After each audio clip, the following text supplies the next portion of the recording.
Jason is here. Hey everybody, I'm Jason Ward from MakingStarWars.net. Hope everybody's having a good day. Rob's a Force ghost again, which means he's drawing inappropriate things that he can't show on stream or will be demonetized. Lewds. He used to use that word. Or is that out of favor now? It's out of favor. Oh God, when I had that fucking disgusting piece of trash come at me super hard, like, oh, let me have your phone number, blah blah blah, and then started sending me pictures, and she's like, I didn't send nudes, I sent lewds, and I was like, oh yeah, you think so? You think that's there's a line there? I'm old enough to remember that when that meant Quayla, because my mom was. Oh, if she was sending me pills, we'd be married. I would Hey, really quick before we get on with the show. Yeah, important stuff. Oh yeah, we're in the mood. We're definitely in the mood today. We had a little bit of a conversation in yesterday's show's comments. Oh yeah, concerning the origin of the Vader and Leia, the Leia and Luke and Leia being Vader's kid plot line. That was cool. Yeah. So apparently we were correct. I looked it up. It appears to be true. We were under the assumption that was Ryan Johnson's or Johansson. Right? So initially when that stuff was coming out, they were like, these are Ryan's contributions. So you read up on it. So you tell me what it is. But my guess is Ryan took the source material and used that, but it wasn't initially his source material. It was Lucasfilm's through Arndt. Right. The involvement he had with Bloodlines was really about political machinations, I guess, like some of the other stuff. Yeah. But the specific plot point of Luke and Leia being revealed to be Vader's kids and it fucking everything up came from the Michael Arndt backstory to his scripts. So that would have been in that, which remember we were having that conversation, who would have written the movies that Favreau had actually directed them? I believe he would have just gone with Michael Arndt. I think the only reason why it didn't happen is because JJ has to write every fucking thing he does. You know, he has would Favreau have done the same thing? Hypothetical here, but he probably would have. It's such a good idea, and he's such into the original trilogy that's the most logical sense for ripping apart the galaxy. Like it's just the only and I'm like, it makes so much sense. I see why JJ threw it away. I'm not trying to be a hater on JJ. I like a lot of his stuff, but the decision making on Star Wars is just like his decision making was just the weirdest move I've ever seen. You want to know what my sense is on that is he was so politics. Oh, they mentioned trade things in the Phantom Menace, and I saw the red letter media video. I don't want that to happen to me. And so he just acted the one where they recommended he be director. Yeah. Well, also just not actually acknowledging that Star Wars is a curse. If you make one, everyone hates you, no matter how good it is. People hate George Lucas. There's nobody who makes a Star Wars movie and is like universally loved, except for J.J. Abrams for about a year, until he decided to, come back for 9, especially. But like, I'd say J.J. Abrams had the best run of anybody in the history of the whole thing. Well, like when Empire came out, people weren't licking Kirshner's butt saying "good work, buddy." People were like, "That was a downer. Though didn't have an end." Like there was lots of he's the one who had the best time, but anyways, point being, there is no winning. So what you do have to do is you have to actually stick to a sensible long-term vision, and that will win out in the end. Last Jedi is going to win out in the end. I believe that. I see it even now. Look, I'm 50-50 on the movie, but I do agree that if you only watched Last Jedi, you would get a complete story. Yeah. You understand what I mean? Like you kind of don't need the Force Awakens to understand what's going on in the movie, and you don't need to see what comes after to understand what's going on in that movie. So which is why we really needed one more film. Like the trilogy concept is really mostly a dead one. It's not a good idea just to make trilogies. Like Lord of the Rings was 3 books. Star Wars was conveniently initially 4 films. Hasn't been a trilogy since we were like 19. Harry Potter was like 9 films, dude. You know what I mean? Like the last 8 one books, was 9 films. Yeah. Like after these kids who grew up on Harry Potter, say what you want about fuckface who created that shit and her shitty opinions, but a billion kids grew up on this stuff, right? Post prequels. They are not like, they are used to like long form storytelling. This whole, hey, we're all going to do it like in one movie, or a couple films and just shorthand everything. They feel like stuff's missing. So like, it's the weird part when I see TV series trying to drag out a movie plot line across 6 episodes. You're like, no. You fill it. Like, I don't know. Hollywood is out of touch with this. I don't think they figured this one out, even though there's like that franchise sort of stands as the example of like, like even so to this year, what they said, the Harry Potter game sold 22 million copies or something like that, like highest selling game of the year. Like, across all the platforms. So it's like, yeah, I mean, doing a trilogy for a saga makes no sense. You're going to need several films for a continued storyline, especially after the Marvel films, let alone the Harry Potter films, whatever. Ulysses, I don't know who you are. I don't know if you've maybe been here before, but if you haven't, welcome. Ulysses is the one who brought up all this. That was Ulysses yesterday. Okay. Yeah. Well, Ulysses made another good comment when he says, they say The Force Awakens is a placeholder, half a film. Sequel trilogy put about 50% of its story on screen. Yeah. And it's weird because that is the Star Wars way, but also what is on screen and what isn't is where the balance lies, right? That's the sweet spot. It's like, yeah, we want all this implication because we want there to be we want it to be a lived-in universe with all of these things going on where anything can happen and things are happening, and it affects that world. But then you, like, for A New Hope, we don't need to see the Clone Wars. We don't need it to flash back to the Clone Wars in A New Hope. We're like, I imagine his father fought in a war. We understand like what it means, what it does. But we also do need we do need the most important parts about character motivations in that trilogy happening on screen. I imagine because it said that it was backstory to The Force Awakens or Arn's version of Episode 7, that would have just been in the opening crawl. It's not like something we were going to see on screen. It was going to be like, hey, the galaxy found out, Luke, and like everything's ripped apart and Luke Skywalker's on the run and blah, blah, blah, blah, blah. Like, could have been something very similar to that. Like, JJ could have easily put that in the opening crawl and it would have all made even more sense, like his Luke Skywalker's apprentice has turned to the dark side. It found the guy, and the galaxy found out that Leia and Luke were and they are being blah blah blah framed for blah blah. Like, yeah, it actually makes all of it play better. So I just want to say I love that storyline. To me, it's the basic. It's the what they call that the inciting incident for a movie to happen. For a whole story, it's the engine, the thing that kicks everything forward. The catalyst, a Rogue One prequel. I know. Hey man, don't get me started. I love that fucking book. Me too. I just want to be fair though. Claudia Gray did write Bloodlines, and yes, she did execute that idea very well in the book. So I want to give Claudia Gray all the credit for that. I was out at the liquor store. Claudia Gray was playing dominoes, and I played, and she cheated, and she stole my money. The back half of that book with the action sequence at the end is ridiculous. It's some of the worst action ever written in a Star Wars book since the Truce of Bakura. Hey, it wasn't, or that haunted Yavin temple in the Kevin J. Anderson books. That was pretty. Oh, come on! Remember, Smell the Glove of Darth Vader. Remember that one? Come on, pull my finger. It's been worse. Everyone not get the pull my finger joke. We'll get to it. Hey, I turned that into a meme for you after you said it. You said it to me yesterday. So I look at this all. So they put out that picture, which I moronically don't have available. Well, it's a featured image on the show. They fucking saw it.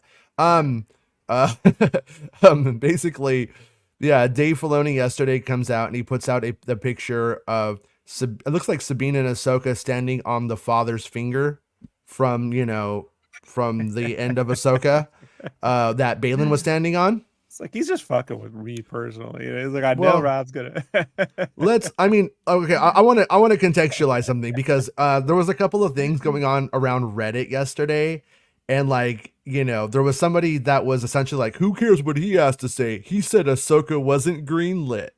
Okay. I don't want to spend all day talking about the definition of greenlit, but we will look at it.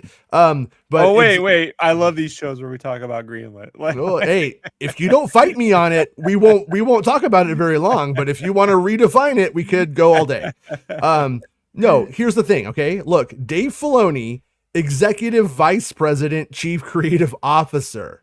Okay, so if this guy, like I said, is taking a dump after eating, 2 double doubles from In-N-Out, and he starts putting something down on paper, that's in development. Okay, but there's a difference between the corporation actually going forward with it now. But once again, I am not downplaying the power of that role. That would be foolish. There's even different than let's say the guys developing Lando. Their story is not greenlit. Until they turn that script in and it's approved and there's money coming forward, shit is not greenlit. Now, over here from industrialscripts.com, which I think is a fairly good site for a lot of like really basic information. There's probably, I'm not an expert on it, but you know what I'm saying. So greenlit is a term used in the film and TV industries when the powers that be approve and authorize a production. Now, Dave happens to be one of the powers that be, but not entirely, which is what makes this a little bit more confusing.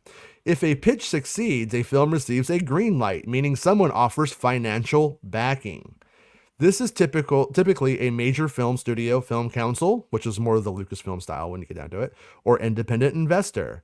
But they are still a studio. So you see what I'm saying? Like basically Lucasfilm has to approve it, take it to the film studio, who then approves it and it goes forward. The parties involved negotiate a deal and sign contracts.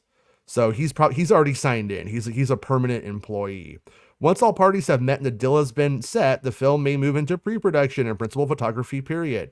By this stage, the film should have a clearly defined marketing strategy and target out. Now that right there, this is a little bit different for Star Wars, but still, nonetheless, it does exist. Okay, so that's that. So when Dave Filoni intends to make an Ahsoka season 2 based off of what he has going on, yeah, I mean it's not greenlit, but it's practically as good as it. But we need to contextualize what the conversation, what was happening yesterday. In that press release, that wasn't an announcement for Ahsoka in that press release. That press release was about the fandom menace not saying they're not making Ahsoka and not saying that Dave Filoni's been fired and not saying a bunch of grifter bullshit. That was the point of that part of the press release. Past, we're making a Mando movie and it's the next movie now. That was the point of the press release. I'm sorry if that confused anybody, but I mean, that's the reality that we live in. If you read the primary document and then look at what it actually is, what it means, and you understand the culture in which it is being disseminated into, it is, yeah, everything's fine. They even go down to say, we're making the Obey Chinoy movie. We're making the, we're making the, what's the other one? But most of these people don't know the difference between disseminated and inseminated. All right, like you're really giving them too much credit. Sorry, no. I think most people, but then anyways though, so then after that, I'm like, hey, we're not really there. Then yesterday, Dave goes and he puts out the picture, and it says like the story continues, and it shows that, right? And like Stan, it was like, ha. Well, let me ask you this, Rob. How much? Okay. I mean. Once again, I believe 100% Ahsoka 2 will happen. I believe 100% if it's not called Ahsoka 2 and it's called Ezra Bridger, it's the same fucking thing. You know what I'm saying? This is how they're going to market it. Now, in this instance, I think they will probably go with Ahsoka 2. But when he puts out that picture with that little thing, was that a press release saying season 2 is greenlit?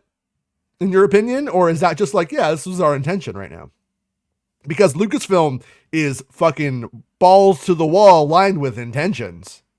And we haven't, all of the intentions are, good intentions don't mean for a lot. It's a bad faith argument, Jason, right? I could take it one step backwards because these people, the same people who are arguing for this being greenlit, you don't know what you're talking about, are the same ones that when Lucasfilm actually says we're making a movie, they say we don't trust anything they say.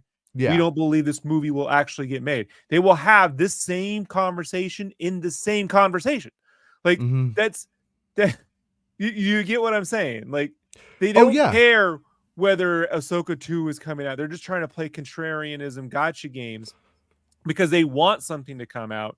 Great, you want something to come out, but like, even if they announced it was coming out yesterday, it's greenlit, it's happening, you might only believe it because you've already seen the first season. That being said, where's Book of Boba Fett season 2? Like, I don't know. Like it's probably getting done because that dude is so high up and his right hand person greenlit stuff and blah blah blah blah blah blah blah blah. But there's only so many hours in the day, right? Yeah. And there's only so many plates you can spin.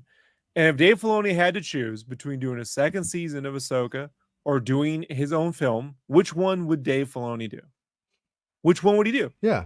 If he couldn't do both, because I got to tell you, folks, like I've spent the last year drawing a comic book miniseries, Spawn Kills Every Spawn. Spawn Kills Every Spawn. Coming to a comic store near you. This summer. And it eats up a shit. I don't have time to like do commissions and like stream on my own art channel. I got people go, "Have you abandoned?" I'm like, no, man. I'm not drawing this comic book series. I couldn't imagine prepping a TV series 6 episodes long, right? That I'm going to write all of it. And at the same time, prep a film. Yeah. Like that, these things don't occur simultaneously. In your head, maybe all you do out there, people, because you think you just write down, I'm just doing a movie and it's just not. So it really comes down to how much, time this dude has and which one can he actually do, without being mentally exhausted. Upon every other, this dude's probably got to write emails every fucking morning. You know what I mean? Take meetings, how much other shit does Dave Filoni have to do beyond the fun stuff? Drawing giant hands. Pull my feet. It almost looks like this. Remember those Terry Gilliam like drawings they used to put like with the fingers going? Yeah. And Monty Python's on it, or Monty Python characters are on it and stuff. Yeah. Yeah. Well, so what we have though, like I saw it on Reddit today. We do have a problem understanding development though in green lighting. There's people going like, oh, where's this movie and where's the Taika movie and it's like, yeah, they're developing all of these movies, but they're only going to right now we know that the Mando movie is the next movie, so all those movies are in development, but they're not greenlit. They're not going to go before cameras in 6 weeks, in 3 months, even in 6 months. I've actually had this happen to myself. I got hired in 2017 to work on Crash Bandicoot 4. Okay. Yeah. But they were also at that time in production on Spyro Reignited. Now, Crash Bandicoot 4 wasn't technically greenlit. They were developing, but I was like sketching, but there was not actual production. It was development. And so they had to stop, put all hands on deck to get Spyro out the door. So that technically wasn't greenlit until after Spyro shipped and was a financial success or whatever. So you could say, but look, they've been working on it since 2017. That means they worked on it for 2 years before they. No. It wasn't greenlit until actual production budgets are set down, milestones are drawn up, blah blah blah blah blah. I know you could say it's a game of inches or it's a technical difference, but everything matters. Terminology matters in this business. It really does. Like it's a difference between saying someone's been cast and someone's being looked at, right? Or they're looking for. Like, they're talking to, right? which is like, which is somebody just really shitting the bed and trying to get in first, or somebody wasn't cast, they didn't get the role, but they want to get all the credit that they were at least good enough to be considered. But that's essentially like what we wouldn't say John Boyega's been cast in the Rey movie. No, maybe they had a lunch, but that doesn't mean Jack. Yeah. But why wouldn't he be? And then we could hear all day doing this, Yeah. So somebody said, Jason, did you get some breadcrumbs? Well, so there's still some more things that are going to change the landscape of all of this, and they have not come out yet. They haven't. This right now, I hate even speaking on anything because of how it gets misconstrued. There's no direct quoting, and it's left to the comprehension as somebody who doesn't comprehend what I'm saying because I don't speak clearly or because they don't listen. Me? I don't know which. What? But yeah, maybe it's because you talk what? over me constantly. I think it's that. No. I cut you off. You hate it. No, but one of the things that came about yesterday was early in the morning, a friend of the show messaged me and was like, oh, here's what I heard. Okay. And then I took what they heard to somebody else in Disney. And they said like, yeah, that sounds really possible. But I couldn't get like yeah, that's the thing. Because see, here's the whole idea is there was some contention about doing Mando, doing a season of Mando. I'm still not 100% convinced that they're going to do a season of Mando before that film. I'm not saying they're not doing it. I just don't actually know 100%. There's a lot of signs that they are though. And one of the concepts that has come out of this, and this count this as a rumor for now, is that if the plan was to do 6 episodes of Mando and then to take the finale of the what would have been the big like 2-parter from the end of that, and that's being developed into the film. So if that plan is what they are doing, if this rumor pans out, we would get Mando season 4 as 6 episodes, and then we would get the film that is essentially that last 2-parter that is such a good idea that it warrants going on screen and being a big screen endeavor. So that's what the organization sounds like potentially. Now, which is what I assume rumor, fucking heavy rumor at this point, because I got somebody I trust a lot, but who heard this. But they just heard it. So I can't chase the lineage down of that. But I do trust that person quite a bit. And then I took that to somebody else who was playing a little bit dodgy with, like you already got, you got the scoop on this. Like, hold on. I'm putting up the Reddit confirmed. Hold on. Yeah. Yeah. Well, and then that was like another thing. I don't think this person was being malicious or anything like that on Reddit, but somebody was like, oh, Jason said they're going to make the Rey film into episode 10. Well, that was not a statement. That was a question where I was asking the panel. I asked the panel, do you guys think that with it being it potentially being delayed by about a year, and with the films that will, like, the Mando films that will come before, do you think that they may just go forward and like rebrand that as an episode 10? Because like, who knows what the delay is or what the development issues are on the Rey film? We don't actually know.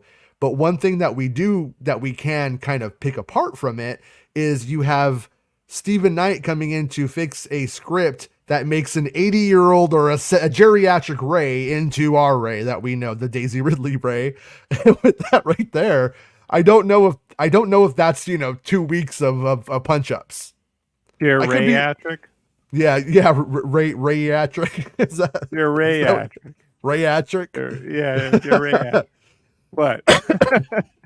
You're being mean, Rob. Don't worry, we're all gonna get old. Fucking just give me a few years. Matt Risman, hashtag Ray delay. But the Riz. Yeah. Oh yeah, but by the way, just not even Star Wars, not even really important at all when you get down to it. But The Weeknd has the most played song ever on Spotify with 4 billion streams on Blinding Lights. Rob? I don't care. SoundCloud rapper. Rob thinks The Weeknd is a SoundCloud rapper. Being generous. He's the new Michael Jackson, buddy, and he's not raping any kids. So, I don't. Yeah. I dare him to put that on his album. The only well, you know what? The only difference between The Weeknd and Michael Jackson right now. No. He has a bunch of kids in his bed. The Weeknd's music, the singles are as good as Michael Jackson's singles. You could play them side by side. They hold up. The only difference right now is Jackson had his feet in the entertainment industry a lot harder on film and stuff like that. And but that's where The Weeknd's going right now. So we'll see. I don't know. He might end up being the one who because Michael Jackson's kind of fucked up, you know, and so I kind of think that he may end up taking that mantle in the industry. I think he is actually, but. Anyways, I just thought it's funny because you call him a SoundCloud rapper to Bespin the other day. And I was like, and what? Hey. Yeah, okay. But yeah. So, hey, anyways, though, and On Our Own is not better. Oh, you're wrong. You're wrong again. Once again, the sales don't lie. I don't give it. It's just not a better song than the Ghostbusters theme song. Like, it is. If I had to listen to a song every single day, if it was Bobby Brown's On Our Own or the Ghostbusters theme song, I like both. For the record, no, I'm not. Yeah, trying to give a pat on my boys. That ain't legal. You know who makes it legal? Palpatine. It's all connected. No. but anyways. Wait, did you doing Huey Lewis? You doing the Huey Lewis song? It's a Beastie Boys mashup. The Beastie Boys mashup with the Ghostbusters song is probably my favorite. Hey, hello, Atsy. But anyways, yeah. So anyways, I am not saying anything about episode 10. I don't know a fucking thing about episode 10, about there being one or the Rey film will be one or any of that. That was us having a hypothetical, me asking a question to the panel about, because I think we all believe they will eventually do episode 10, and we're already 5 years. Well, no, they should, because people. Oh, really? Oh, Star Wars is sacred now. Oh, don't touch the sacred Star Wars owned by Disney. You know what I mean? It's like, no, because it's gonna be stupid when we're in 10 through 12 and 13 through 4. It's just dumb. But Rob, they fucking call it that, and then all of these people fucking lap it up, and then they don't even. Hey, they call it Baby Yoda, but we gotta call him Grogu. You know, show me episode 7 on a Star Wars poster. You can't. So that's it's better to say Force Awakens in episode 7. I hate to say episode 3, episode 2, Rob, episode 4. Exactly. That's why it doesn't fucking matter, and they could do it and get the money for it. Fuck. No, you know what? They've already hot-shotted that. They don't get the money now. Let it go. What do you mean hot-shotted that? What are you talking about? Yeah, that means that the hot shot is a term in wrestling where you over promote to get a bunch of people in the theater to get them in there, but then you have nowhere else to go after you did it. Okay, you know, it's what happens when you see now in wrestling when they do 3-hour shows and everyone's doing like giant flips. It used to be like one big thing for WrestleMania, and now every fucking match has some. I get it. Yeah. No, you definitely have to still another saga, the big trilogy. They hot-shotted the trilogy thing. But honestly, if you you agreed 5 minutes ago about that, now you don't. No. Here's where I disagree with you though. I do agree with you that that's what the marketing did, but I disagree with you in the sense that half of these people that are just spoiled with Star Wars are like, well, the sequel trilogy is the worst thing that ever happened. Now that they're going to make this Mando movie and it could be 2 to 3 films, oh, that's the sequel trilogy, the best one we'll ever get. So when they say that, well, they might as well do it, because to those fucking idiots, it's going to be, it's going to deliver, right? I mean, might as well do it. You know, I'm just saying, they've already said that if those ones are crap, therefore, where does it go from crap? Just up, mostly. And if it's just crap again, then it doesn't matter. It was already broken. So I said, I just don't see why, if they go to that far out, they don't, have every, they wouldn't win doing it. But I also think that what we saw with that Rey film, and this is just my feeling, this isn't anything based off of anything, is they're like, quietly, like, let's just make a old Rey film, and she's got new students and shit didn't work out for some reason, and blah blah blah. That they start developing that, then they're like, you know what, let's get Daisy Ridley, she's fine as fuck, let's bring her back. They're like, yeah, she is fine as fuck, let's bring her back. So then they like do that, right? And then they're like, oh, we need to redevelop this now. And then they're like, oh, you know what, everybody's asking about fucking Adam Driver, everybody's asking about John Boyega. Oh geez, we're going to need to make this a little bit bigger than it is. I kind of think that's where we might be. And I think, and this is just my theory, is that if you want to get John Boyega, if you want to get Adam Driver and Daisy Ridley, and you might even want to bring back Poe Dameron and all of this stuff, you can't just you're not going to pull that off in 6 months of. But they could go with they could go with a new era title and start that from its own chapter or episode, you know, number. So they can say, we're out of the Skywalker saga. Now we're into the new Jedi Order episode 1.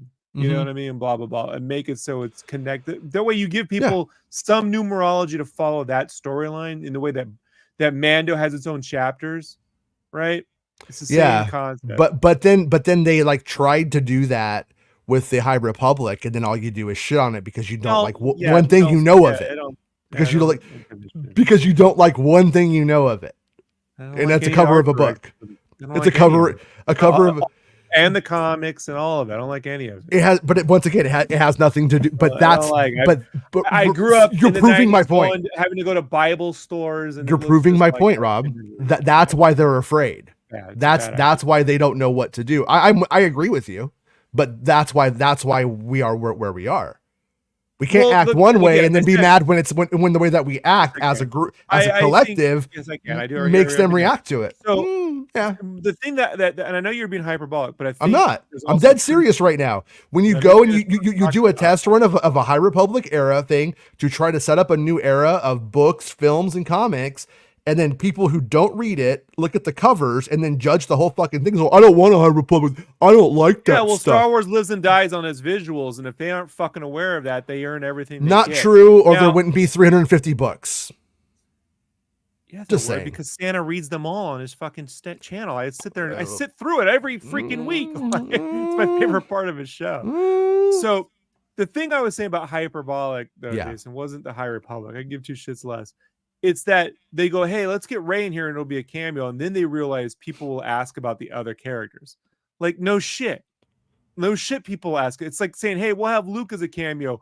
You think anyone will ask about Leia and Han Solo? Like, you think maybe that won't be something that... The fact that isn't brought up at square one, that you could sort of just get away with that, says to me, in some way, like, they're out of touch with whatever audience they're trying to reach. Their newer audience, forget us. You know what I mean? I'm talking about the girls dressing up as Rey and all that other stuff. Like, they're out of touch with that audience. Like, they're just like almost on some form of corporate autopilot, you know, on some way. And I'm like, that's the thing that worries me, you know, like, because even if I'm not a fan of the High Republic, they better damn well know the people that are, right? And so, like, again, when we got into the Boba Fett series, everyone around here before that series came out was like, what about Cad Bane? What about Cad Bane? What about Cad Bane? I'm like, what's the fucking matter, Cad Bane? Like, it's irrelevant. No, get on shit from the cartoon.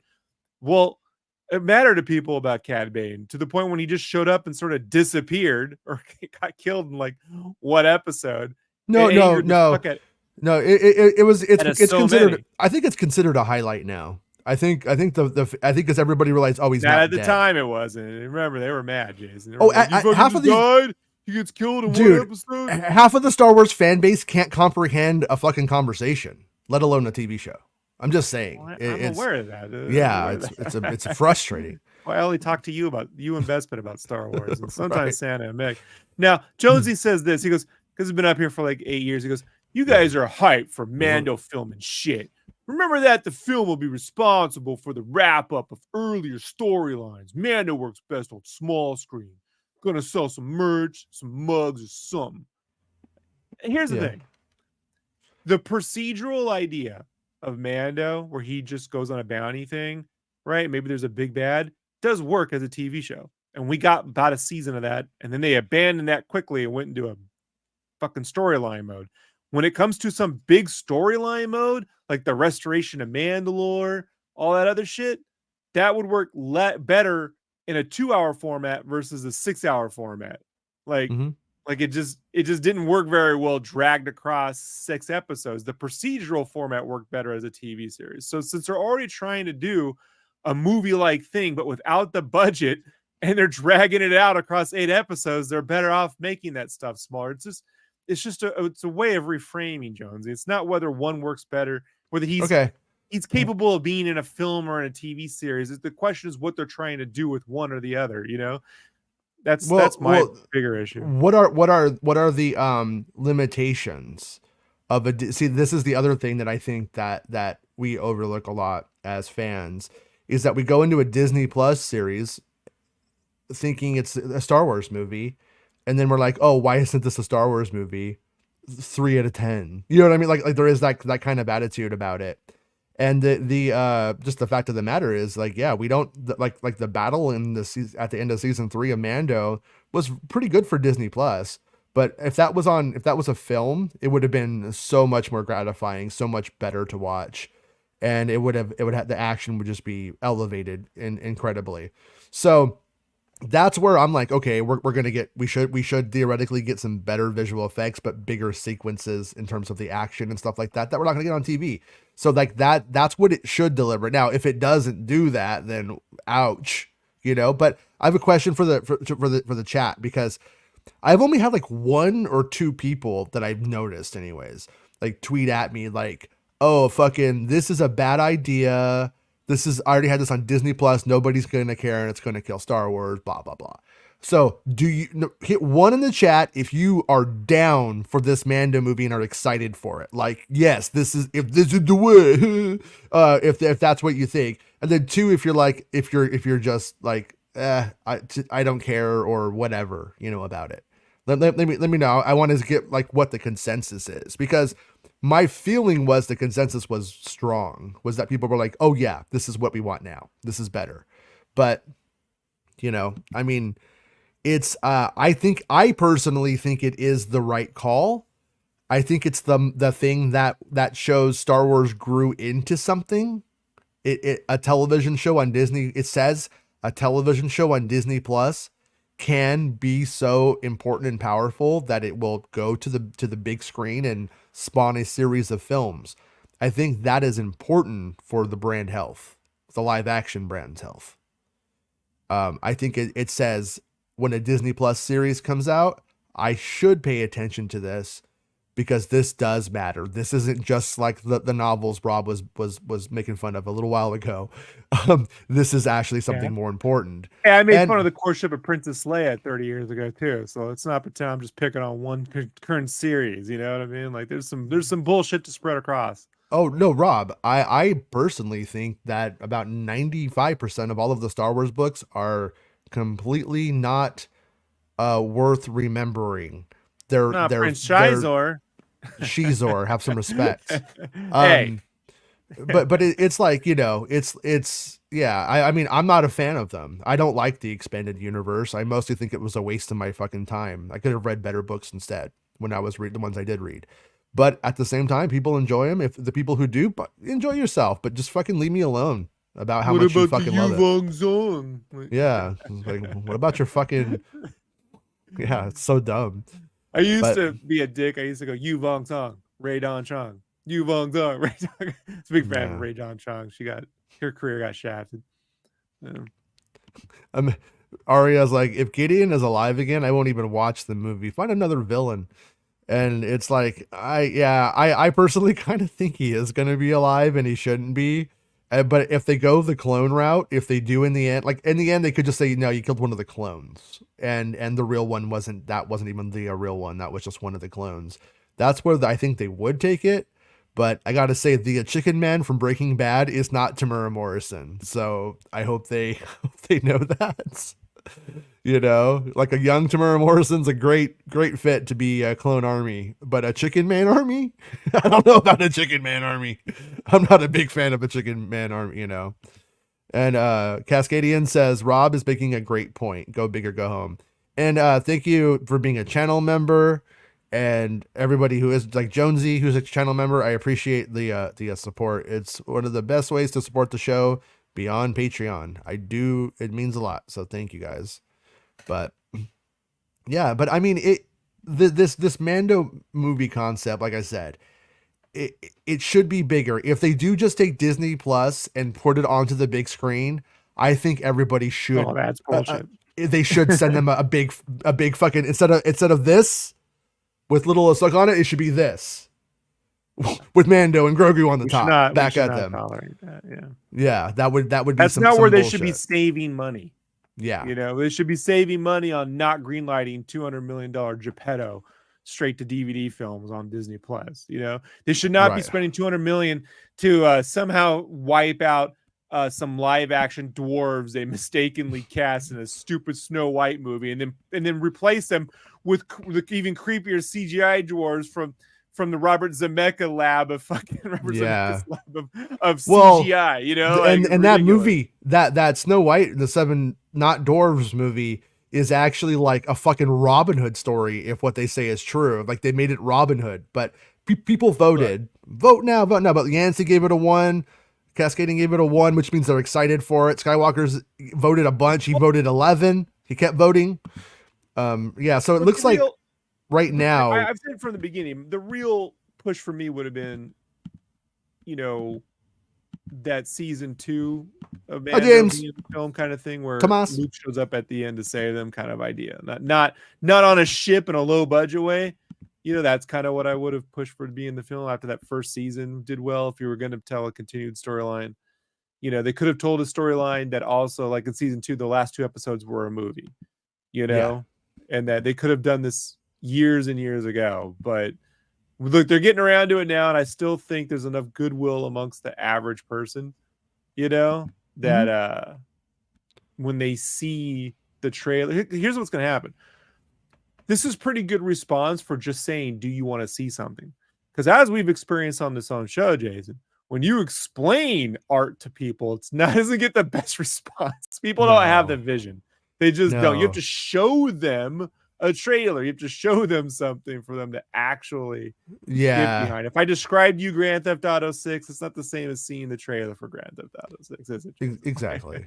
I mean, No. And so basically no one in the chat, you know, we don't have the biggest show in the world here, but on our sample size of the show, we only had 1s, which was, I'm excited for Mando. I think it's the right decision to move forward with the Mando film.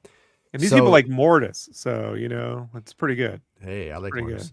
Good. But basically if you're hyped for the Mando movie, was it 1, but it's a 2 if you're not, or some other explanation. But and that's I think it's, you know, it's what you've been saying this whole time. You've been saying it for about a year and a half, I'd say, probably 2 years. Well, you've been on the show did you say it since the first time you came on the show? I'll give it to you. Much. 2 years. I'll give it to you. 2 years. I'll let you have it. I've been pretty adamant about this. No, and it is, you know, it is the I think it's the right path. Like, imagine when you go to the movie theater. So here's the one thing to remember. I lost N64's comment where he said, like, since COVID, Star Wars has pretty much let me down. Here it is. Disney stores has let me down so much since COVID, but I'm still pumped for Mando. And that right there is, like, there has been no film since COVID. That's like the thing when people start going to the movie theaters and they see like a teaser poster with Grogu on it. Come on. Like, that's right. I mean, I know N64 is not, but that's going to make people go, oh, cool. That's, I think, going to be the response. This is one thing where you have to give props to everyone involved who designed Grogu. Like, they could have, it really comes down to the look of that little dude. You don't get tired of looking at him. They've somehow managed to get that blend of puppetry where he still has, he could turn into a gremlin, an evil gremlin, right? Like, he doesn't look completely perfect. He's not like overly cute, but he is cute. Like, it does work. Like, we got our first 0 with Jonesy. Jonesy says 0. Jonesy's not. Look at Jonesy's icon. He just wants to watch Anakin kill kids. You know, it's okay. Hey, Jonesy, you go with your heart. If that's how you feel, that's how you feel. Yeah. As a true understands you, Jonesy. He understands where you're coming from, if you know what I mean. I mean that's. Do you think they just put his face? Do you think they just put Grogu's head on a poster airbrush like the Batman poster from *89? Like, they don't even need a logo. Could it be? Can someone do that right now? Could someone just somehow I'm sure someone will fucking AI this, but I prefer an artist do it. Not me, obviously. I'm too busy. But a nice airbrush Grogu face, like the bat symbol, which is the summer, the date, right? Like, that'll do it. I went on a long bike ride with my daughter last night. We were like riding around. It was pretty cold, but so we started to go back, and as we were doing, we weren't talking because it was cold. So of course my mind is just working, and I started thinking, and I was like, you know, with this like Ahsoka finger thing saying that they're going to go forward with that story and Balin and stuff like that. I'm of the opinion that we're likely going to see the bad guy, the son from Mortis, let out. The genie is going to get out of the bottle, and that's going to be the mystical villain that we have to fight in the story.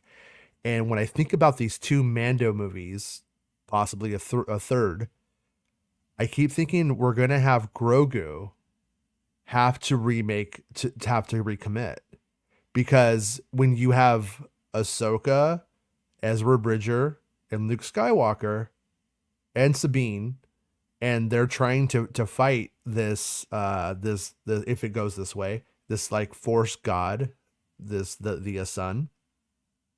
You're gonna, and you don't have they might, like, Grogu might have to actually be like, I have to come into this, like I have to pick up and join the Jedi for this battle, and that might be a defining moment that changes Grogu's path.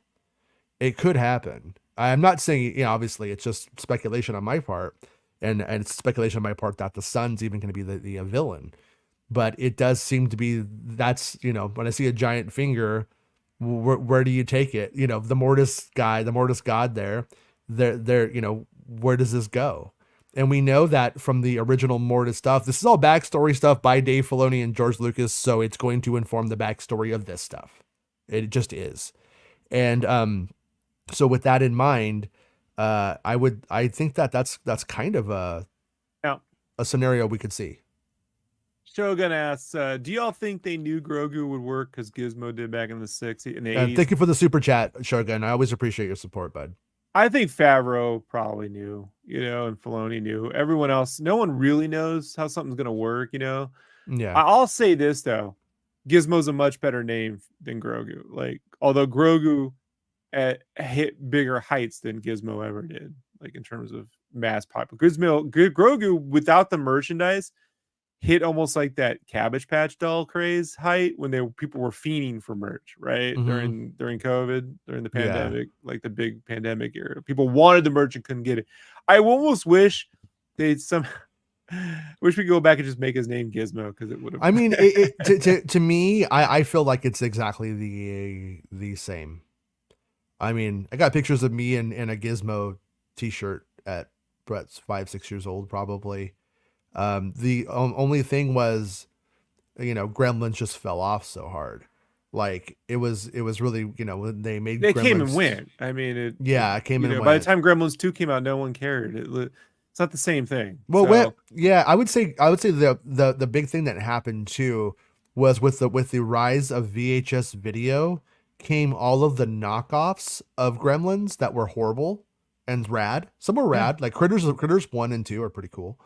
But they're not, it's not the adorable thing, but it did, like, I think it watered down the whole thing before they could ever capitalize on it.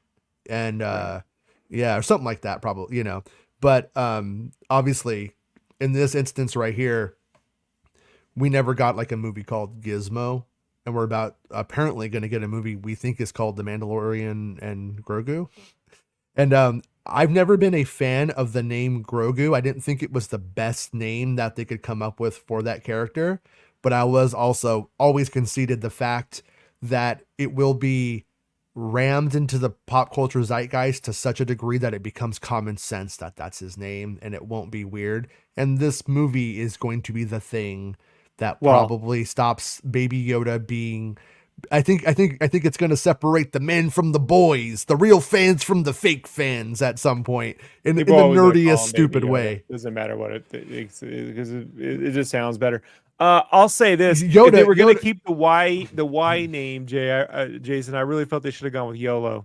Okay, like that. But no, but the thing is like Yoda will not have been pertinent to the Star Wars galaxy since The Last Jedi in a cameo with no development on anything.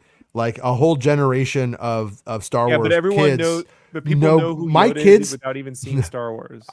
Obviously, Rob, but my kids know a fuck ton more about Grogu than they do about Yoda. And that's just the reality that we live in but now. A lot of kids don't know much about Superman. You know what I mean? Like they know what Superman is, and they will in about 6, in a year when the James Gunn movie comes out. But that's what I'm trying to say, is the times they are a changing, friend. They have changed, and like the kids who watch the original films will know who Yoda is. Yeah, sure, but they're not growing up with Yoda. We grew up with Yoda.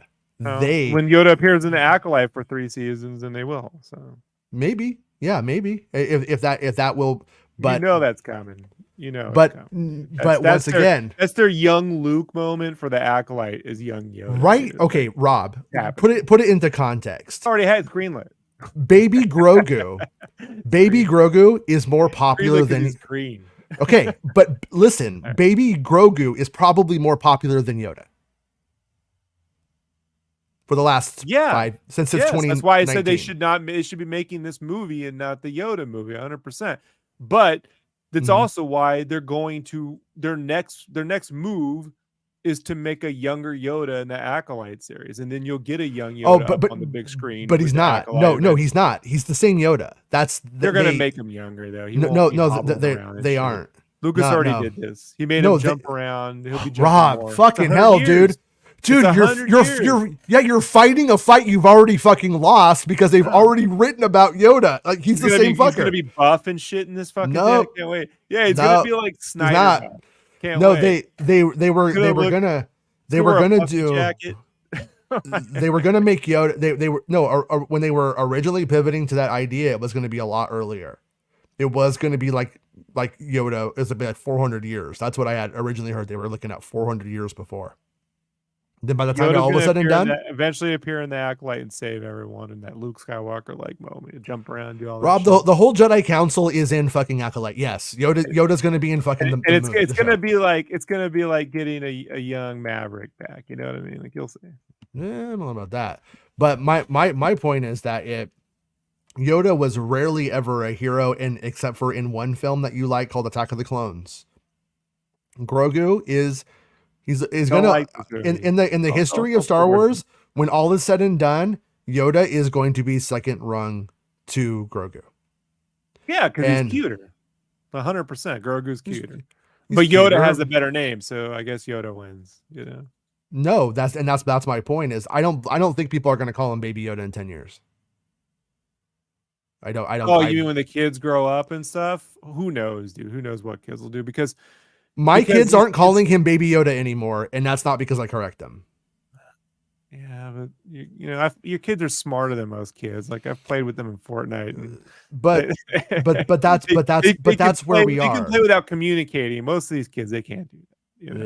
Yeah, that's where we are with it. I mean, it's this movie, and once again, if the movie comes out and it makes $100 million, then obviously not. Then I'm completely wrong. If the movie comes out and it performs and it makes several films and he's in the title of the film, Yoda never got his name in the title of a film.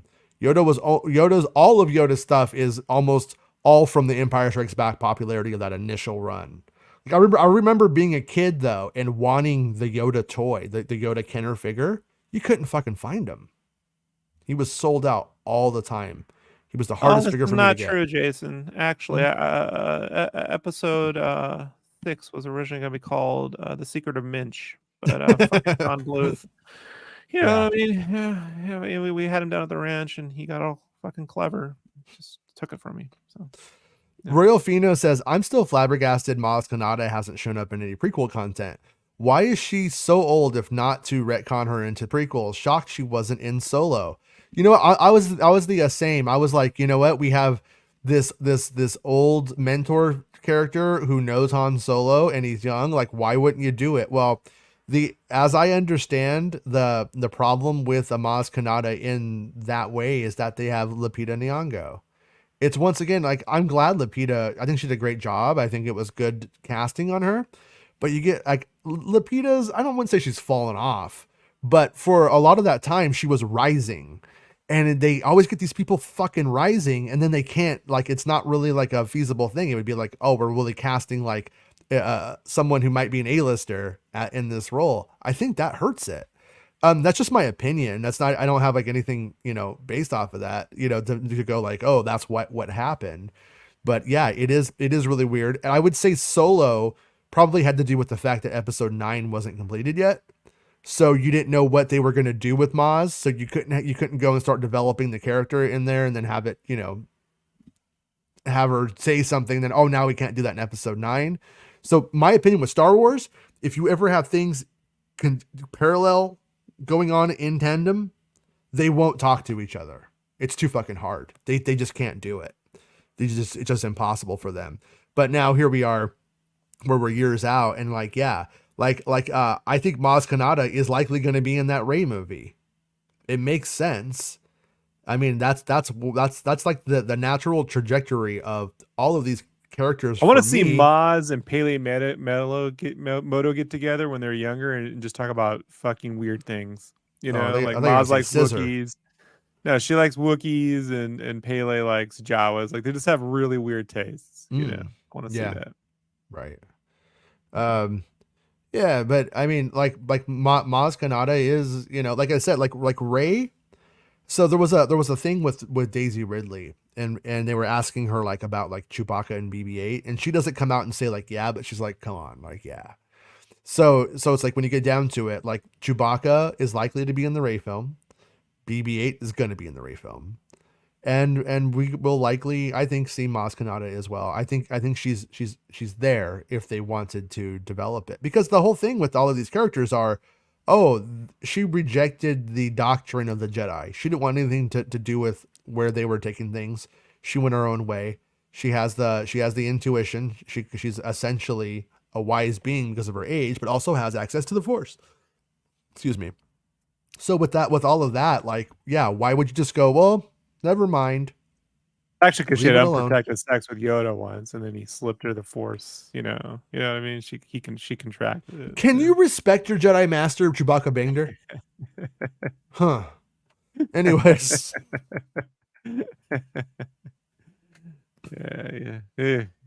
Yeah. Cascading remembers. All the Yoda figure was next level for the time though. He came with a cane and a snake and a cloth coat. Yeah, one of my, I don't collect things anymore. I collect memories, as I like to say.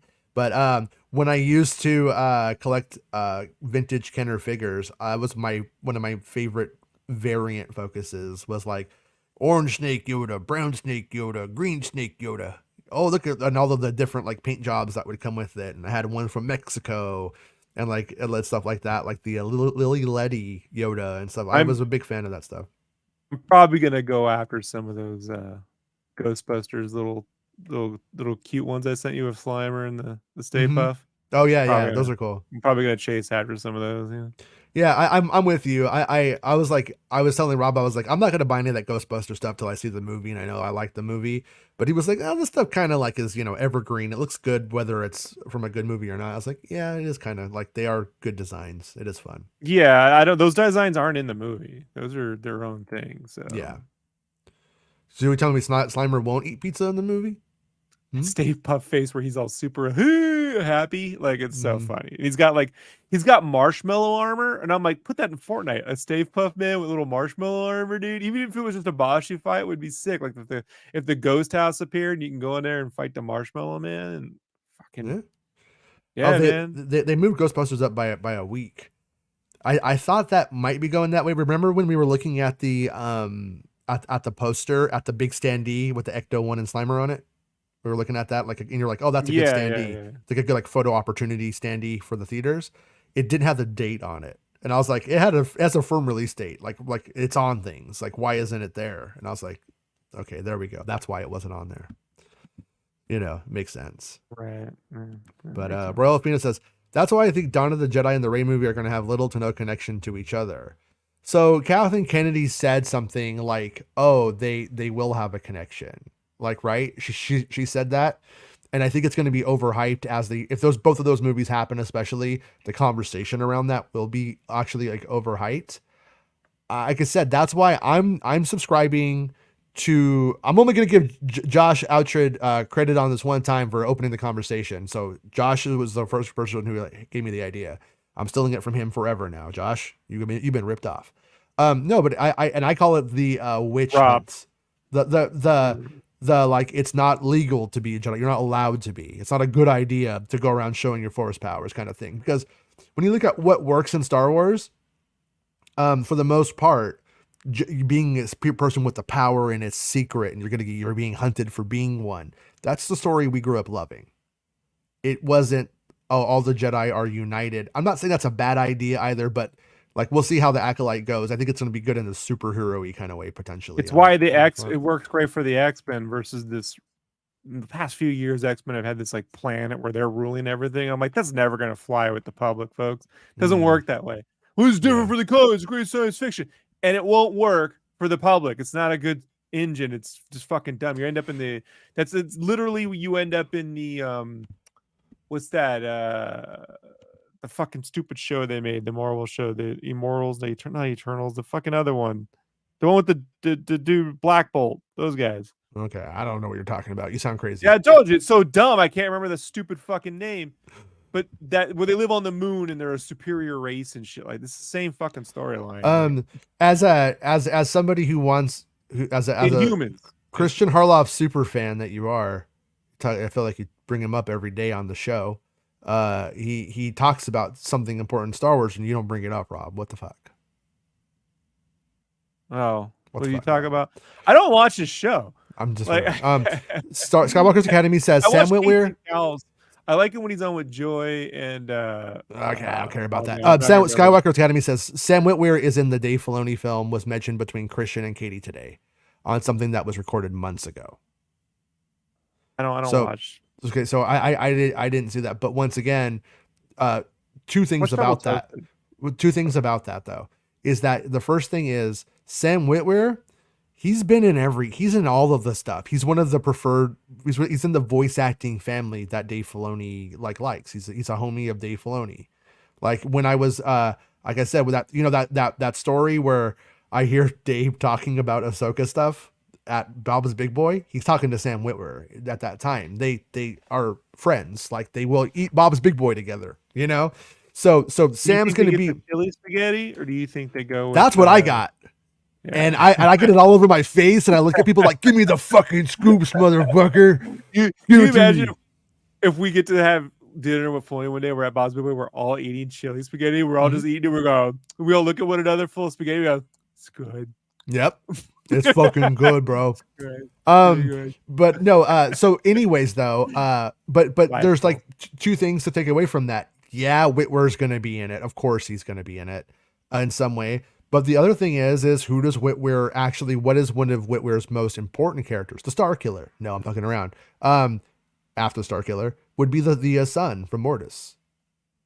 So it's worth, but at the same time, Katie Sackhoff talking about that might just be her talking like, I didn't see it, so I'm just guessing. That just might be her being like, yeah, like, of course Sam's going to be it. He's in everything. Or it could be that she knows that Witwer's going to have a big future in it. But I don't know. I'd have to be a guess. No, it was Freddie Prinze Jr.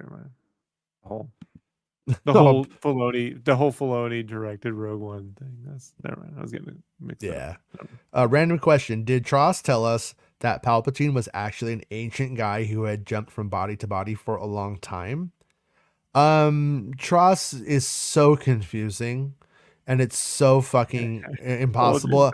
I would take it the way I've decided to take it based off of the contextual evidence from the final film itself. Is it essentially is mirroring what Rey has going on, and where all of the Jedi are with Rey. It is part of a lineage of knowledge and whatever power, however you want to look at that. And so when Rey goes and she stands up to that, she is accepting the mantle of who she is in this lineage, and that she's a Jedi. Whereas Palpatine's lineage of those Sith Lords, it's one of tyranny and terribleness.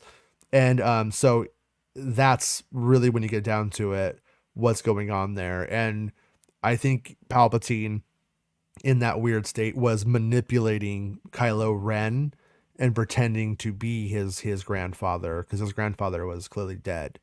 Why he didn't just show up as a Force ghost and say, "Hey, Ben, it's me, your grandpapa." nah, that ain't me, bro. But I think it was probably because it's a cosmic issue, and it's like, well, you need to know how to trust the voice in your head and which one is the right one. So that's my takeaway from it. That's how I interpreted it all. Yeah. And I have a tremendous respect for all creatives in the world. But as a fan, I can't listen to actors speak about anything. So you like Ben Shapiro scripts? You think they're pretty good? I can't listen to actors. I would love to hear Ben Shapiro defend it. That would be hilarious. Like, like he's a fucking loser. But I can't listen. I can't listen to Pedro Pascal, Al Pacino speak about. You know what I love? I'm not interested. I love when when we see like the videos now and they're just like dancing on the set. Oh guys, we're all just having so much fucking fun. Yeah. This is what we're doing all the time. We're on cocaine all the time. We're like producers in Hollywood now. And production crew and the gaffers and the fucking pull and the, you know what I mean? They're all fucking busy. I'm like, no, that's the people I'm interested in hearing from. I'm not interested in hearing from actors. It's just sorry, it's just my thing. Just my thing. You know? I saw one of those of fucking Oprah all huffing and puffing on The Color Purple. They're on The Color Purple set fucking dancing. Like, what the fuck? I think that's what it was from anyway. And I was just like, what the fuck is happening right now? You didn't get AI'd? You sure that was I think it was real. I think it was real. And just that whole thing, like these PR things, they're so fucking stupid. And the social media morons who lap it up, they're like, oh, you know what I like to do? I like to bind the lies from PR people and about the state of the republic. The real one. I love the Big Lebowski. I don't want to hear one thing from Walter? any actor in that from Walter. From none of them. Not from any of them. I'm interested in the Coens, and that's it. I just want to leave their performances for the film. I don't want to hear from the actors on the film. So I don't want to hear Michael Keaton talk about Batman. I'm interested in the people who actually wrote and made it. Yeah, well, because I have to disagree with everything you say, no matter what, contractually obligated to on the show. I would say in a show like Big Lebowski, there could have been like some improv by those talented actors, and then like, so that's where I would be like, oh yeah, like I came up with this line or this idea because in my mind the dude was doing X, Y, and Z. So like that right there would make sense. But when it comes to like, what the the guy who plays Ezra Bridger is thinking about when he shows up as a stormtrooper on the, I don't care. I just want to run my head into a wall. Like, it literally doesn't matter. Yeah. Look, Robert Downey Jr. improv'd a shitload on Iron Man. I'm not interested in hearing about it. Like, it's just my thing, like I don't want to, so I don't listen to actors speak. I don't like, what's that guy? The dude from Few Good Men had a podcast for the longest time. Fucking I hated it. Like, here we go. This interview's great. Kevin. Tom Cruise? No. Is the guy that looks like Jason Alexander, the other one. I don't know. He looks like George. I always see him confused with Jason Alexander back. Larry David? No, I'm kidding. The other one, the Kevin, the fat little short Kevin dude. Okay. But anyway, like I couldn't deal with it. So sorry. Some people love it. They love it. I get it, but no. Yeah, there was a quote from Daisy Ridley that was like, really, I think open. And she basically says something like, yeah, like I saw the movie and then I cried because I'm so terrible. Like I felt like I ruined Star Wars and all this stuff like that, because that's like Force Awakens is like her first real like film. Like she was in like, what was that, In-Betweeners or something like that? It was cut. It was like, she had like all these things that weren't like, so she kind of goes from obscurity to the Star Wars thing. And there's people going like, yeah, that movie was terrible. It wasn't her fault though. And it's like, no, it's not what she's fucking saying. Once again, she's saying that it was hard to see herself on screen. It was hard to be in that role with that amount of exposure. And she doesn't feel like there was a right answer. I empathize with that. I can't. Yeah. Watch us on this fucking. I don't watch. I hate looking at her faces right now. I know. I'm like, don't you guys prefer the ghost? Let's be honest. Yeah. Do you really want to see me giving you the Kevin Pollak? Thank you, Shane. Wait, that's a brownie from Willow. What are you talking about? Have some respect. I used to think it was. I met him once. No, he was. He get that a lot. I was at a secret show for Pee Wee Herman. Because Pee Wee was going to come back, and a friend of mine got me into the show, and so Kevin Pollak is there, and he was really nice. He was just like a very normal person. He was nice, and then afterwards I realized, fuck, that guy was a brownie in Willow. I could have talked to him about Willow. I have so many questions. Yeah, I mean the dude's very personable in the show, but I can't. Oh yeah. I'm not on that, Rob. I'm not on that anymore. Actors, who cares? Speak and communicate, right? Yeah, no, and who cares? Think it's designed for people actors who care are fucking about puppets. They're fucking finger puppets. Nobody can, they have nothing to say. They're all stupid. Most of them are stupid. I have a friend who's a cinematographer. I can speak to him all day about shit. He puts on an actor friend. I just fucking want to I'm gonna drown myself. Just get on. I'll just drown myself. Just do it. Just get it over with. Yeah. Well, by the same measure, I feel like, most creatives do most of their best stuff in a flow state and have no idea how they actually got there, and then they bullshit how they got there. I've noticed that a lot too. I think that's really a thing. I've been. Yeah, I think they should be honest too when they're doing things in a flow state. Like, I have no memory of doing that or why I did it. And I'm sorry. Like that, I can't provide more insight to that, but that's kind of when you're in the zone. I mean, I always thought that was the most hippy dippy idea introduced into Battlestar Galactica, that I'm like, there is something to that, where they're like playing all along the watchtower, like all these like song, like where does this shit come from? I never imagined that, and it just came to me, and then now it's a thing, obviously. I don't but the think execution it's really went into the mystical, and that show was trying to base itself into like a military grounded thing, and it's just no one saw that coming, and it didn't work for the show. But a nifty idea, but just not. I thought I said I liked everything about Battlestar Galactica as a television show on the Sci-Fi Channel. Like fucking, how long has it been? Like 15 years or something? It's still excellent. And the only thing that pisses me off about it to this very day is that the Cylons did not have a fucking plan whatsoever other than to be a nuisance. I went and saw Razor in the theater with what's his name, Griddle Marks on Twitter. We went and saw it in the theater. We were like, it was all right. It was like probably the worst thing I ever saw from them. And I was like, that was the plan, huh? Or whatever. Wasn't very good. But they are making a new Battlestar Galactica, and for a time, it just lost its showrunner. I think it was Sam Esmail, and he's still producing it though, so I don't think it's like a bad, like situation. But I'm excited about them bringing it back, because I think it's a great concept, and that's what they were doing with Battlestar before we really hit this prestige golden age of television kind of bullshit, So Battlestar Galactica. Yeah, they still did 22 episodes a season. It is possible. You don't have to throw every visual effect. That's where the Mando as a procedural was the smart move, in that you could do, like you could just build a fucking warehouse and there's the Imperial set. But all of a sudden it turned into, let's find creative ways to make the volume into Coruscant, where they're just standing in front of a giant Star Destroyer. Like, okay, man. Yeah, that makes sense though. I mean, it's not unlike what Lucas did with that from the very start. Yeah, but then the budget comes down to like 6 episodes when you start doing that. So, one of my favorite writers, Jermaine, one of the nicest guys in the industry, gives credit where credit's due. Doesn't try to steal people's stuff or any of that. Says, the Sam Esmail produced Peacock show gained a new showrunner in Sinner creator Derek Simons, and it had but once again, Mr. Robot, fucking stellar show, and good show. Creator Sam Esmail is developing a new version of Battlestar Galactica almost 5 years ago. In that time, there hasn't been many updates, but now there's finally a huge one. Deadline reports that the show, which is being developed by Peacock, will now be written, produced by showrunner Derek Simons, who created the 2017 USA show The Sinner. Have you seen that one? Starring Bill Pullman and produced the same year as Call Me By Your Name.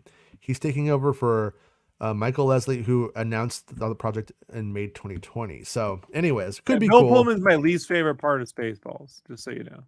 Hey. Just so you know. Hey, careful. Just so you know. He's still a better solo than whatever that nitwit we got. Oh, come on. No. Alden Ehrenreich was fine. He didn't write the script. It ain't his fault. Yeah, you can't. I mean, look, when you Look, I'm gonna need to drown myself in Denny's because it's the only way you can get through that. Like, oh man, I want some of those strawberry pancakes with Pop Rocks on it right now. They should have, yeah, they should have kept making it. Lost the Showner, did Disney buy Battlestar Galactica? Yeah, well, that's what's funny, Skywalker, is Academy, is like this stuff happens constantly. You could just go to the Hollywood Reporter or Variety and just read it. This stuff happening cyclically, constantly. And but these people, Star Wars is the only thing that they follow, so therefore it's like the only thing that it's like Star Wars doesn't act like the rest of the industry. It kind of pretty much is the industry. Shogun, thank you for the $5 super chat. Hey, remember when Sony? Hold on. Remember when Sony was going to make all these after Amazing Spider-Man was going to make a Sinister Six movie starting Drew Goddard, right? Drew Goddard was going to write and direct this fucking thing. Right? Goddard, right? It's Goddard, right? Goddard, because my dumbass friend keeps trying to. His name's Gabbard. He says, "I've been that's Goddarded. Your friend is Goddarded." Go ahead, continue. I said it. His last name was Gabbard. After 20 years, he goes, "My name's Gabbard." I'm like, "You fucking liar." Your name is Gabastard, and you're Goddarded. So I remembered that, and 2 years later, I took him to the LA Film Center to go see a screening of The Martian, and Drew Goddard was there, and he goes, "Yeah, I'm Drew Goddard." I go, "Well, how do you pronounce your last name?" He's like, "Goddard." I'm like, "See?" Like I tell my friends, it's not Gabbard, Goddard. Anyway, but they were doing that, and then all of a sudden, Fox wants to make an X-Force film, and Drew Goddard was going to do that too. Mm-hmm. You know what I mean? Like this stuff happens all the freaking time. It's just, you know, people are really anxious about Star Wars, and it happens more prolifically here, you know. Right. I mean, generally they don't make a trailer with Drew Goddard on a Air Force runway talking about how his dad was once a big fan of Sinister Six and how he's going to direct a villain movie, and then they cancel it. Like that's a whole nother level. But he got me there. Shogun says, "Is the new Battlestar a reboot or continuation? To me, it's too early if it's a reboot." Well, two things I'd say about that is the first is there's that thing in that show that this has happened before and it will happen again. Therefore, you can just keep doing Battlestar's stories over and over again in different generations, however you want to. It's like Planet of the Apes. The apes destroy human, human destroy ape, blah, blah, blah, blah, back and forth, right? But the thing about it is the original show came out in 2004. So you had roughly 20 years between Battlestar leaving the TV screen and coming back on the TV screen. Well, 2004, we are 20 years out this year from that original show. Therefore, it's exactly on the same timeline as it was before, 100% on that same timeline. And in a world where we have 3 Spider-Men all acting in the same ones, all from 3 different reboots of Spider-Man, I think they're fine personally. And I think that with what that last series set up, I think we're fine too. So I'm optimistic about it. I don't, and you know, I do hope that they do something cool. Like I hope they put Katie Sackhoff in it and stuff like that. Like how they brought back some of the original cast members to play new characters in that show. Cause I think that's fun, you know, if they did that. And that's been what Sydney Sweeney. Oh, I want, Sydney Sweeney can pretty much do whatever she wants. I say let Sydney Sweeney be Starbuck. Let's do it. But my other dream is that Olivia Rodrigo writes the new theme song. So there we go. I'm kidding. All right. Well, I think we did it, Rob. We did an hour and 18. We did it. We did. I'm still hoping we get some more of that Star Wars news. I still think there's more news to shake from the tree. So we will do it. Oh, one last thing before we go, Rob.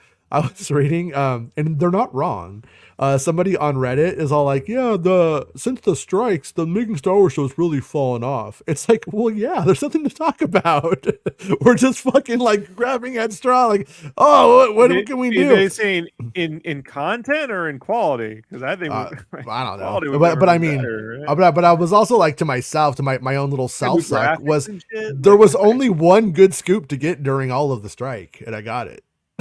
You know what I mean? Are they saying since last January the strike, like June, like we had nothing going on all last time? Are they out their fucking minds? Like, well, it's like you know, I can't really go on a Scoopapalooza like Kenobi if there's no Kenobi to Scoopapalooza. right? I mean, just saying. Jason had shit, but when like only 3 people are working, I think they'll figure out who the sources are pretty quickly, right? Like, right now, yeah. By the way, before we go, I didn't think they could make a dumber title than Indiana Jones and the Dial of Destiny, but Indiana Jones and the Great Circle pretty much fucking the Great Circle. Please tell me that's not it. Well, is that like the what was the circles? I was helping the kids with homework when you texted me that last night, so I didn't get to get into it with you. I don't know, but the thing is that they also copyrighted a bunch of stuff about Star Wars, and like the circle is complete, the circle this. There was like 5 or 6 different ones just like that title about circle stuff. And you're like, yeah, this could just be a copyright for a fucking Darth Vader frying pan. And so I have no idea if that's the title of the game or if that's what it will be called. It's a good indication it could be that, but I don't know. They don't usually go and like do a copyright on like a big game release in that way. They're usually pretty covered on that. So that's what makes me think about to release a trailer, which was the idea. Like the idea was supposed to be released on the 18th. But that's the thing is like, so there's I don't want to open up a Pandora's box of copyright law and stuff like that. But essentially, like once you publish something on the internet, you've effectively copyrighted it. And so when they go out and they do that trailer, they would do it without ever having to go to a copyright office. And then they have other ways of copywriting stuff. That's why how many scoops have panned out from the copyright office over the years in a tangible, important way. The only time it ever fucking is come about from anything that I could think of was like Young Jedi Adventures dog shit and stuff like that. I'm praying it's not true. Oh, and by the way, one of the announcements today was on February 14th, new episodes of Young Jedi Adventures will release. It's gonna whip ass.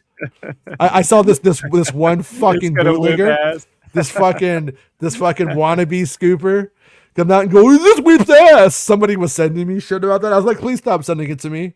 Please stop sending me this guy saying whip ass. But it's just like, God.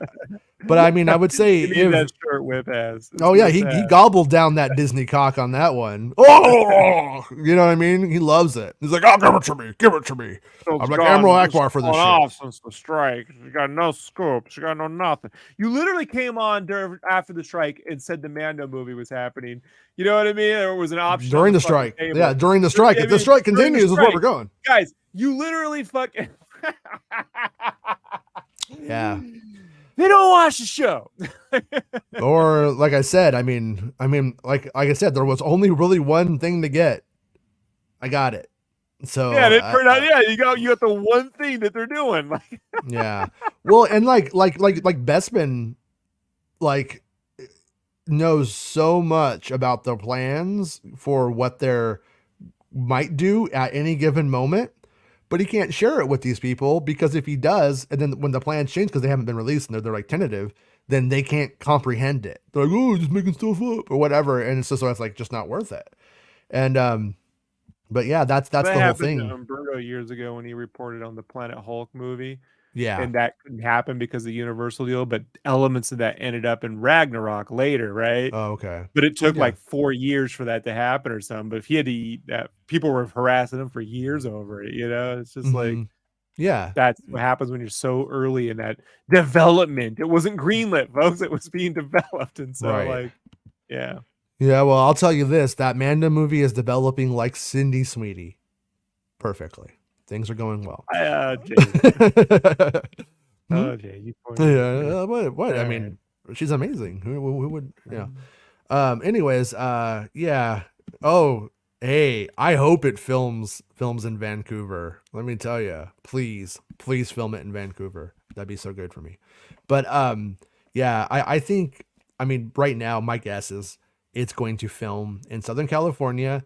And my guess is it will have location shooting outside of Southern California for some of the, cooler places and moments and stuff like that. But at the same time, Favreau's getting a Star Wars movie. He may go to Pinewood for it because it's part of the process and part of how it is done.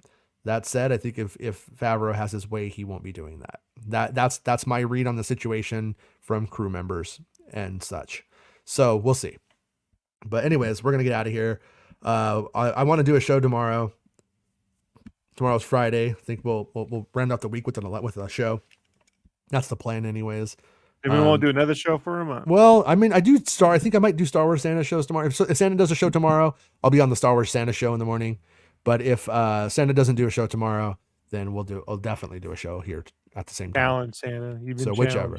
So either Santa show at 9 a.m. tomorrow Pacific Standard Time, or we'll be here, whichever. And yeah, I think that's it. So we'll see everybody tomorrow. Anything to say before we go, Rob? No. No. Rob hates you. I love you guys. Rob hates you. Bye. It's scary.